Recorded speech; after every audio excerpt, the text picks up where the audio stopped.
Okay, so I'm here to show you the latest Eaze Drop Blurring Skin Tint.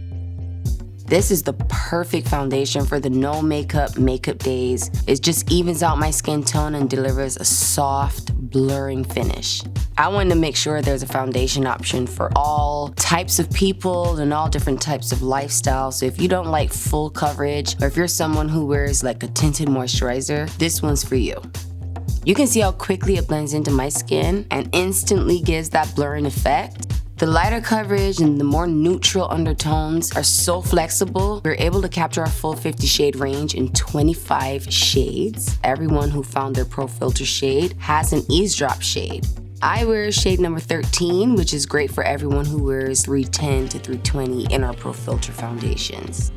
To apply, just shake and use 2 to 3 drops. Blend it with your fingers, or you can use the Precision Makeup Sponge or the full body foundation brush to buff it into the skin.